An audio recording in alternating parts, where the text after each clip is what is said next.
Well, hey, we're going to be out at Valley Speedway next Friday night, and headlining the program is going to be the Lucas Oil POWRi Midget Series. Joining us on the line right now is this Tim? Yeah, this is Tim, Kirk. How you guys doing? I'm doing great. Tim Tuttle, PR Director of Lucas Oil POWRi Midget Series, and looking forward to seeing you out here next Friday night. But you got a big weekend going on now. It all started in Jacksonville last night. What happened?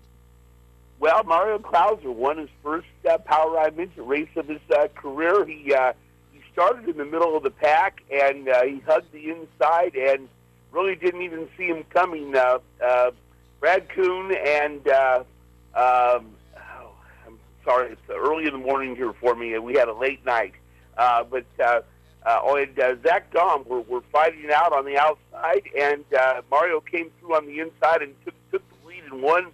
Fell through third to first on the eighth lap, at the end of the eighth lap, and went on and won the race quite convincingly. And Danny Stratton moved up and finished second, and Brad Kuhn finished third.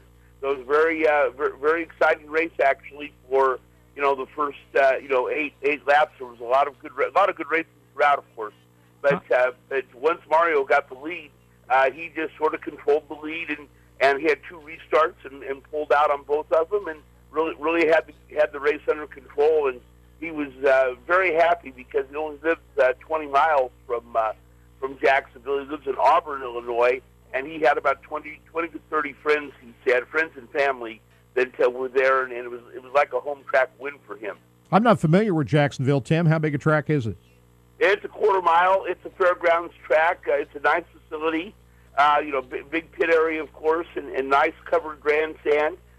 Luckily, no rain last night, so didn't need the covering. But a very nice facility. Really, almost in just maybe a mile north of the main street in Jacksonville. So it's really in a pretty heavy residential area, and they have a curfew.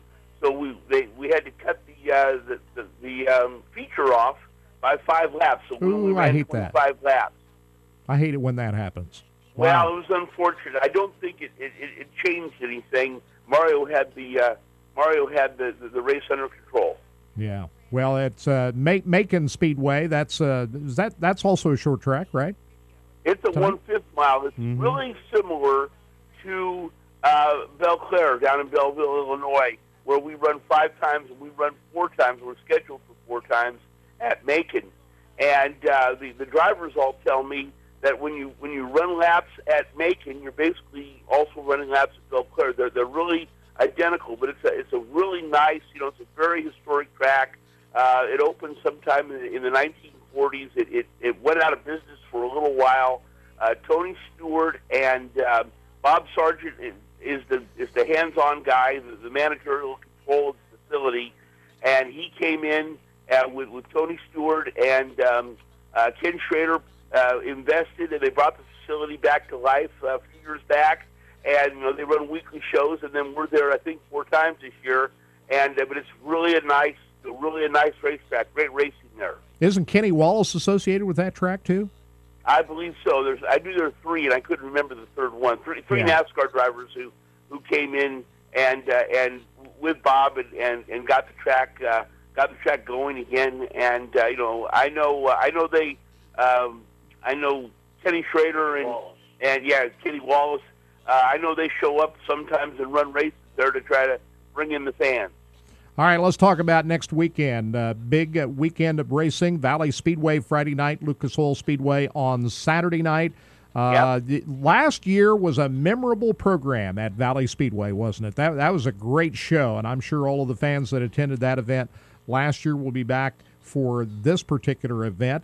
And tell us what to expect. We're watching to see if anybody has anything for Mario Klauser, but what about some of these other drivers that are going to be a factor here at Valley Speedway on Friday night? Well, last year, Brett Anderson won the race, and it was his first win in a couple of years. And Brad Elliott, who was our champion the last 2 years in the POWRi Lucas Oil National Midget Series, he had really the race under control and broke with 4 or 5 laps to go. although Brett thought that he had something for him at the end. And Brad Kuhn was second last year, and I think he'll be there. He was, he's been at all three of the POWRi races so far this year, and I can't really say for sure, but I do believe he'll probably be there. And that was kind of one of the coming out parties for Ted Gerke from Broken Arrow, Oklahoma, who ended up running the whole season for us, finished sixth in the championship, and he finished fourth in that race. And so, I'm sure he'll be happy to go back. It's a good racetrack. Tyler Thomas, who had second at Cowtown. Teenager, right?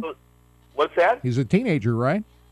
He's 16, and he won a race for us last year, and down in West Plains, in Missouri, and he when he was 15, and that was his first full-size midget start. He had run the lower horsepower, the Echo Tech midgets in Oklahoma the previous year, and he'd won 4 out of 6 races.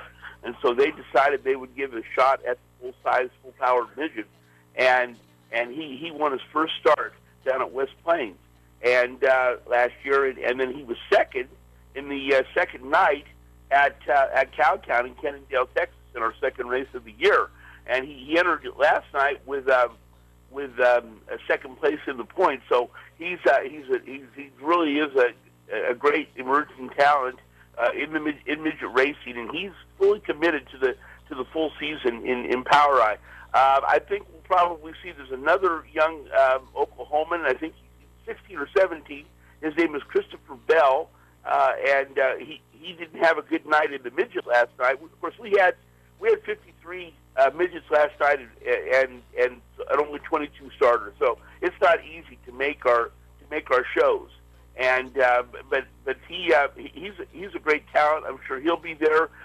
We don't do pre-entry lists, so I can't tell you. But my guess is that we'll see many of our regulars. What kind of car count you expect next weekend? That organization will leave nameless for this discussion down at Dodge City next weekend. But what kind of car count do you expect next weekend? No, it's always a good question, but we never have less than 30. I mean, it doesn't matter. It doesn't seem to matter where we run, or anywhere from the far side of Missouri to Wisconsin. We never run less than 30, or even our races out west. Of course, the Western Sweep we do in Kansas and Nebraska, we get more than 30. I think we had 40 for one of those races last year. But we have really a base of at least 30. And I think it's growing. I mean, we kind of see some evidence. At Cowtown, we had 66 on Friday night and 64 on Saturday night. That was kind of extraordinary because we had the Rocky Mountain Association come in with us, and they brought in about 10 cars, and then there were probably 8 or so from the Texas area, maybe 10 from the Texas area. So that really boosted that car count up. But we'll get some more guys.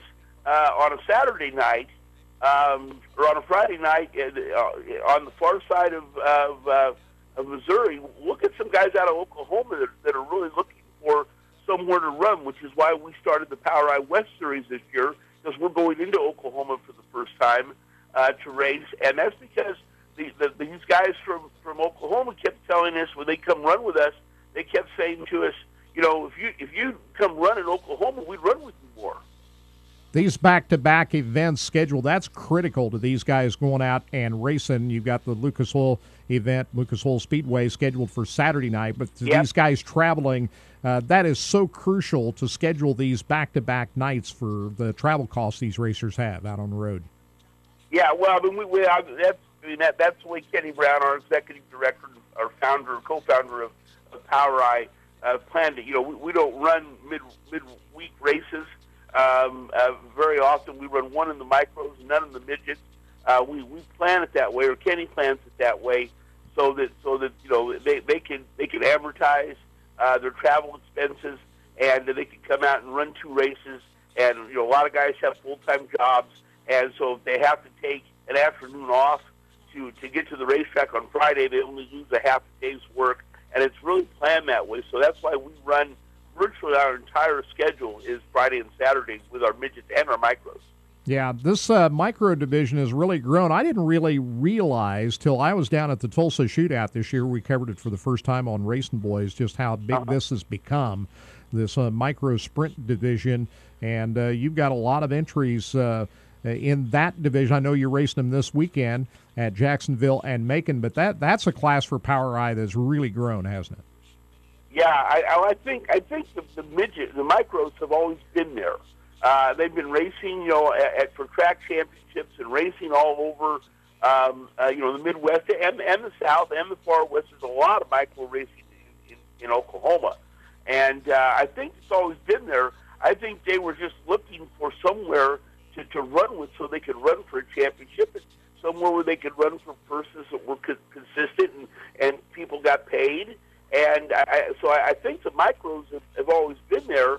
And they just gravitated towards us, and we had 52 last night. We had an event last year down at the Southern Illinois Raceway in Marion, Illinois, and it was an extraordinary event. We offered $10,000 to win on a Saturday it was a 2-night event, Friday and Saturday. We offered $10,000 to win on our Saturday night with $5,000 for second, $3,500. For third, and actually the other purses were quite good. All the way, I think we paid up to $1,000 all the way to 10th place and $500 to start. But we had 113 entries for that. Yeah. And so we didn't know exactly how many people would show up for an event like that, but or how many micros there were. We had 113 entries. We had to run 12 heat races and 8 qualifying races, and we didn't get done running the main until about 1 o'clock in the morning. Fortunately, no curfew in Marion, Illinois, out in the country. Well, hopefully you don't have to deal with that here tonight. Then I don't remember. I don't think we ran our micros at Valley last year, so it'll be we're not actually running them this year either. So, but micros, you can find micro racing, around the Great Valley area for sure. We certainly don't have to worry about the run until 1 o'clock in the morning at Valley Speedway because they also have a curfew. So we'll get the program done in plenty of time next Friday night. And Tim, we appreciate you coming on and joining us for the program here this morning, and we'll see you out at Valley Speedway next Friday night. And I think I'm also going to go down to Lucas Oil Speedway on Saturday night, so we'll try to spend the weekend with you. We're very much looking forward to coming back to Valley Speedway. We really enjoyed going there last year. They run a first-class program. It's a first-class track, and we really enjoyed going there. And of course, going down to Wheatland, the Lucas Oil is a great place to go to. It's such a fabulous facility, and it's a big track for our midgets, but we put on some real speed there. All right, Tim, thanks a lot for joining us. Appreciate you getting up early this morning. I know you had a late night. Thank you. Yeah, thanks, Kirk. All right, there Take care. Okay. Tim Tuttle, the PR director for the Lucas Oil POWRi midgets, and Valley Speedway is a great track for midget racing, and we've already seen some good sprint car racing out there this year. And boy, if you want to see a good show, check these midgets out next Friday night. Midgets and little tracks like Valley are just made for each other. And that's not to say that a midget show can't be good on a half-mile or even longer track, but, man, you put them on a little old black dirt 3/8 like Valley, you've got something. Yeah. Hey, our show this morning is brought to you by McCarthy Chevrolet, and they've got that $10,000 low-price guarantee.